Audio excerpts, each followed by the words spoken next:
ചെകുത്താൻ 7. നാരായണൻ ഫോണെടുത്ത് രാമനെ വിളിച്ചു. ഇപ്പോൾ അങ്ങനെ വിളിക്കാത്തത് കൊണ്ട് തന്നെ ആ കോൾ കണ്ടിട്ടും രാമൻ എടുത്തില്ല. അവൻ ഫോൺ എടുക്കുന്നില്ലല്ലോ, ചിലപ്പോൾ തിരക്കിലായിരിക്കും. അച്ഛൻ പിന്നെ വിളിച്ചോളാം, നാരായണൻ പറഞ്ഞൊഴിയാൻ നോക്കി. പക്ഷേ ജഗന്റെ നോട്ടം കണ്ടതും അയാൾ വീണ്ടും ഒരിക്കൽ കൂടി വിളിച്ചു. വീണ്ടും വിളിക്കുന്നത് കണ്ട് രാമൻ കോൾ അറ്റൻഡ് ചെയ്തു.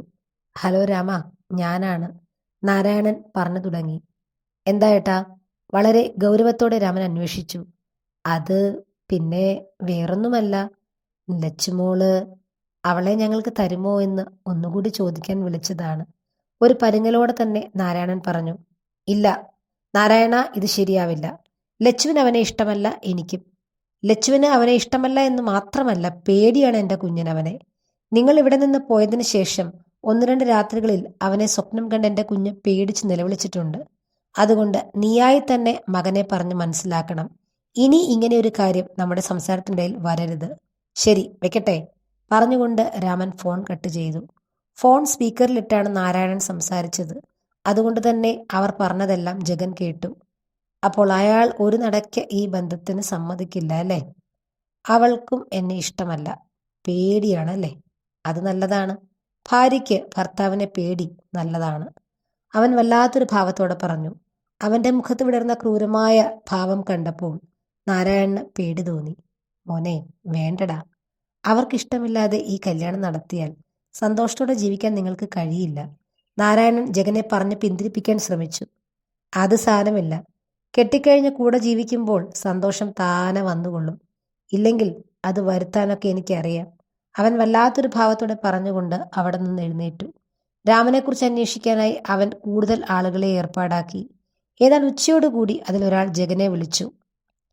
ഹലോ സർ, ഞാൻ കുറച്ചും കൂടി ഡീറ്റെയിൽ ആയിട്ട് അയാളെപ്പറ്റി അന്വേഷിച്ചു.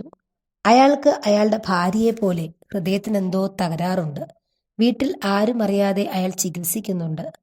അയാൾ അത്ര ആരോഗ്യവാനായ മനുഷ്യനല്ല. പിന്നെ നാട്ടിലെല്ലാവർക്കും വളരെ പ്രിയങ്കരനാണ്, എല്ലാവരും കൂട്ടുകാരാണ്. എങ്കിൽ പോലും അയാളുടെ സ്കൂളിൽ പണ്ട് ജോലി ചെയ്തിരുന്ന കൃഷ്ണൻ എന്ന് പറയുന്ന ഒരു സാറിന് ഇയാളോട് ഭയങ്കര ദേഷ്യമാണ്. ഫോൺ വിളിക്കുന്ന ആൾ പറഞ്ഞു നിർത്തി. നീ ആ കൃഷ്ണനെ പറ്റി അന്വേഷിച്ചോ? എന്താണ് പിണക്കം? അത് സാർ, ഈ കൃഷ്ണൻ എന്ന് പറയുന്ന ആൾ അവിടെയുള്ള ഒരു പെൺകുട്ടിയോട് മോശമായി പെരുമാറി. കുട്ടികൾ പരാതി കൊടുത്തു. പക്ഷേ സ്കൂൾ അധികൃതർ ആരും അറിയാതെ പരിഹരിക്കാനായി നോക്കിയെങ്കിലും ഈ രാമൻ സാറിന്റെ ഇടപെടൽ കാരണം ആ കൃഷ്ണന് കുറച്ച് പ്രശ്നങ്ങളൊക്കെ ഉണ്ടായി. അയാൾ വലിയ ഹോൾഡുള്ള മനുഷ്യനായിരുന്നു, അതുകൊണ്ട് തന്നെ ജോലി പോയില്ല. പക്ഷെ അയാൾക്ക് സ്ഥലം മാറ്റം കിട്ടി. Okay, very good. എനിക്ക് അയാളുടെ നമ്പർ വേണം, ഞാൻ അയാളെ വിളിച്ചോളാം. ഫോൺ വെച്ചതും ഉടനെ തന്നെ ജഗന്റെ ഫോണിലേക്ക് കൃഷ്ണന്റെ നമ്പർ എത്തി. കൃഷ്ണനെപ്പറ്റി ജഗൻ കൂടുതൽ അന്വേഷിച്ചു. സ്വഭാവം ശരിയല്ല, അതുകൊണ്ട് തന്നെയാണ് സ്ഥലം മാറ്റിയത്. പക്ഷെ ആ സ്കൂളിൽ രാമൻ മാഷ് കൃഷ്ണനെതിരെ നിന്നതുകൊണ്ട് തന്നെയാണ് അയാൾക്ക് അപമാനിതനായി അവിടെ നിന്ന് പോകേണ്ടി വന്നത്. അല്ലായിരുന്നെങ്കിൽ എന്തെങ്കിലും കള്ളത്തരമൊക്കെ കാണിച്ച് അയാൾ പിടിച്ചു നിന്നേനെ. രാമൻ മാഷിനോട് അയാൾക്ക് അടങ്ങാത്ത പകയുണ്ട്. അത് മുതലാക്കാൻ തന്നെ ജഗൻ തീരുമാനിച്ചു. ജഗൻ ഫോണിലൂടെ കൃഷ്ണനുമായി സംസാരിച്ചു. രാമനെയും അയാളുടെ കുടുംബത്തെയും വിഷമിപ്പിക്കുന്നതിന് വേണ്ടിയാണ് ജഗൻ ഒരുങ്ങിയിറങ്ങിയതെന്നറിഞ്ഞതും കൃഷ്ണന് ആവേശമായി. അയാൾ ജഗൻ വിളിച്ച ഉടനെ തന്നെ സമയം കളയാതെ ജഗന്റെ ഓഫീസിലേക്ക് തിരിച്ചു. സാർ, ഞാനാണ് കൃഷ്ണൻ, സാറിനെ വിളിച്ചിരുന്നു. ജഗന്റെ റൂമിലേക്ക് കയറി ചെന്നുകൊണ്ട് അയാൾ പറഞ്ഞു. വരൂ, ഇരിക്കൂ. ജഗൻ അയാളെ അകത്തേക്ക് വിളിച്ചിരുത്തി. സാറേ, രാമൻ കാരണം ഞാൻ ഒരുപാട് വിഷമിച്ചിട്ടുണ്ട്. കാര്യം ശരിയാണ്, എനിക്കൊരു തെറ്റുപറ്റി. 13 വയസ്സുള്ളൊരു കൊച്ചു പെണ്ണ് എന്തോ സംശയം ചോദിക്കാൻ എൻ്റെ അടുത്ത് വന്നതാണ്. നല്ലൊരു കൊച്ചു സുന്ദരി, ഉണ്ട കവളായിരുന്നു പെണ്ണിന്. പെട്ടെന്നൊരാവേശത്തിൽ ഞാൻ അറിയാതെ ആ കവളിലൊന്ന് ഉമ്മ വെച്ചു. അത്രയേ ഉണ്ടായിട്ടുള്ളൂ. പാവപ്പെട്ട വീട്ടിലെ ഒരു കൊച്ചായിരുന്നു. ആ കൊച്ചക്കാര്യം വീട്ടിൽ പറഞ്ഞപ്പോൾ അവളുടെ അമ്മ സ്കൂളിൽ വന്ന് ഹെഡ് മാഷിനോട് സംസാരിച്ചു. സാർ എന്നെ വിളിച്ചു. അത് എൻ്റെ മോളെപ്പോലെ തോന്നിയത് കൊണ്ടാണ് അങ്ങനെ ചെയ്തതെന്നും അല്ലാതെ മറ്റൊന്നും ഇല്ല എന്നൊക്കെ പറഞ്ഞ് ഞാനത് സോൾവ് ചെയ്തതാണ്. ഹെഡ് മാഷും എൻ്റെ ഒപ്പം നിന്നു. എനിക്കെതിരെ കേസ് കൊടുക്കാനുള്ള ധൈര്യമൊന്നും ആ പെൺകുട്ടിയുടെ വീട്ടുകാർക്കില്ലായിരുന്നു. അതിനു മാത്രമൊന്നും ഞാൻ ചെയ്തിട്ടില്ലല്ലോ. പക്ഷേ ഇക്കാര്യം അറിഞ്ഞ രാമൻ അത് സ്കൂൾ മാനേജ്മെന്റ് ചെവിയിലെത്തിച്ചു. അവിടെ നിന്ന് അവരെന്നെ സ്ഥലം മാറ്റി. എന്ന് മാത്രമല്ല, ആ സ്കൂളിലെ ഒട്ടുമിക്ക എല്ലാ പേരും ഈ സ്ഥലം മാറ്റത്തിന്റെ കാരണം അന്വേഷിച്ച് കണ്ടെത്തി. അന്ന് ആ നാട്ടിൽ നിന്ന് ഞാൻ പോയതാണ്. പിന്നീട് ഒരിക്കലും ഞാൻ അങ്ങോട്ട് ചെന്നിട്ടില്ല. എൻ്റെ കുടുംബത്ത് പോലും ഈ കാര്യം വളരെയധികം പ്രശ്നമുണ്ടാക്കി. എൻ്റെ ഭാര്യയും മകളും എന്നോട് കുറച്ചുനാൾ വഴക്കിട്ട് മാറി നിന്നു. ഇപ്പോഴാണ് എല്ലാം ഏതാണ്ടൊന്ന് ശരിയായി വന്നത്. കൃഷ്ണൻ പറഞ്ഞു നിർത്തി. ജഗൻ കുറച്ചുനേരം അയാളെ നോക്കിയിരുന്നു. രാമന് ഒരു മകളുണ്ട്, ലക്ഷ്മി. ജഗൻ പറഞ്ഞു. ഉണ്ട് സാർ, എനിക്കറിയാം. നല്ല കുട്ടിയാണ്. രാമന്റെ ലോകം തന്നെ അവളാണ്. എനിക്കവളെ വിവാഹം കഴിക്കണം. ജഗൻ പറഞ്ഞതും കൃഷ്ണൻ ഒന്ന് ഞെട്ടി. സാർ, അതിനാ കുട്ടി ഇപ്പോൾ പഠിച്ചുകൊണ്ടിരിക്കുകയല്ലേ? അതുമല്ല, രാമൻ സമ്മതിക്കുമോ? ഇല്ല, അയാൾ സമ്മതിക്കില്ല. പക്ഷേ അയാളെ കൊണ്ട് സമ്മതിപ്പിക്കണം. ജഗൻ കൃഷ്ണനെ നോക്കി. കൃഷ്ണൻ കുറച്ചുനേരം ആലോചനയിലിരുന്നു. ലക്ഷ്മി, ലച്ചു, ആ മോളെ എനിക്കറിയാം. പാവം കുട്ടിയാണ്. അവൻ്റെ ലോകം തന്നെ അവളാണ്. ആ കുട്ടിയോട് എനിക്ക് ദേഷ്യമൊന്നുമില്ല. പക്ഷേ രാമൻ, അവൻ വിഷമിക്കണം. കൃഷ്ണൻ മനസ്സിലോർത്തു. സമ്മതിപ്പിക്കാം സാർ. അയാളെ കൊണ്ട് ഈ വിവാഹത്തിന് സമ്മതിപ്പിക്കാം, ആത്മവിശ്വാസത്തോടെ കൃഷ്ണൻ പറഞ്ഞു. നാരായണന്റെ കോൾ വന്നപ്പോൾ മുതൽ രാമൻ അസ്വസ്ഥനാണ്. എന്തോ ആപത്ത് വരാൻ പോകുന്നത് പോലെ ഉള്ളിൽ നിന്ന് ആരോ പറഞ്ഞു. തനിക്കെന്ത് സംഭവിച്ചാലും കുഴപ്പമില്ല, പക്ഷേ ലച്ചു, അവൾ വേദനിക്കരുത്. അതുമാത്രമേ അയാൾക്ക് ആഗ്രഹമുള്ളൂ. ഇപ്പോഴാണെങ്കിൽ ആകെ ഉള്ളിൽ ഒരു ഭയമാണ്. ദേവകി പോയി. തനിക്ക് കൂടി എന്തെങ്കിലും സംഭവിച്ചാൽ ലച്ചു ഒറ്റപ്പെട്ടു പോകും. ആരുടെയെങ്കിലും കയ്യിൽ അവളെ ഏൽപ്പിക്കാമെന്ന് വെച്ചാൽ തീരെ കുഞ്ഞാണ്. എല്ലാത്തിലും പുറമേ അവൾ വളരെ പാവമാണ്. അവൾക്ക് തനിക്കുമുള്ള ലോകത്തെക്കുറിച്ച് ഒന്നും അറിയില്ല. അച്ഛനും അമ്മയും ഈ തറവാടും, അത് മാത്രമാണ് അവളുടെ ലോകം. രാമന്റെ ഉള്ളിൽ ഭയം വളരാൻ തുടങ്ങി. സമ്മതിപ്പിക്കാം സാർ. ലച്ചുവുമായിട്ടുള്ള സാറിന്റെ വിവാഹം നടക്കും. എങ്ങനെയെന്ന് ചോദ്യരൂപേണ ജഗൻ കൃഷ്ണനെ നോക്കി. ലച്ചു, അവൾ നിർബന്ധിക്കണം. സാറുമായിട്ടുള്ള വിവാഹത്തിന് സമ്മതമാണെന്ന് അവൾ പറയണം.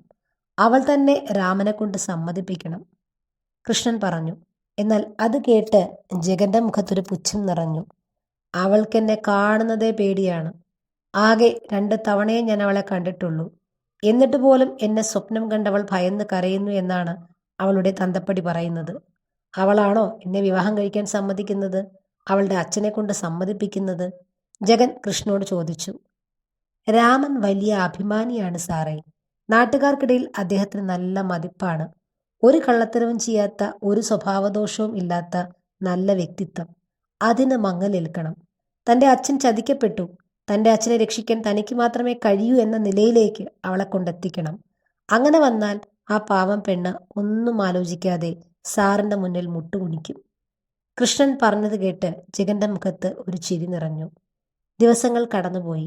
പിന്നീട് നാരായണന്റെ കോളുകൾ ഒന്നും വരാത്തതിൽ രാമൻ ആശ്വാസം തോന്നി. ഒരുപക്ഷെ വിവാഹത്തിന് താല്പര്യമില്ലെന്ന് തീർത്തു പറഞ്ഞതുകൊണ്ട് അവരാ ചിന്ത ഉപേക്ഷിച്ചിട്ടുണ്ടാകും. അയാൾ മനസ്സിലോർത്തു. വാർഷിക പരീക്ഷ അടുക്കാറായി. അന്നൊരു വൈകിട്ട് രാമനെ അന്വേഷിച്ച് അയാളുടെ വീട്ടിലേക്ക് ഒരാളെത്തി. സാറേ, ഞാൻ 10 ബിയിൽ പഠിക്കുന്ന രാധികയുടെ അച്ഛനാണ്. അവൾക്ക് കണക്ക് ഭയങ്കര ബുദ്ധിമുട്ടാണ് സാറേ. പാസ്സാകുമോ എന്ന് പേടിച്ചിരിക്കുകയാണ്. അയാൾ വളരെ വിനയത്തോടെ രാമനോടായി പറഞ്ഞു.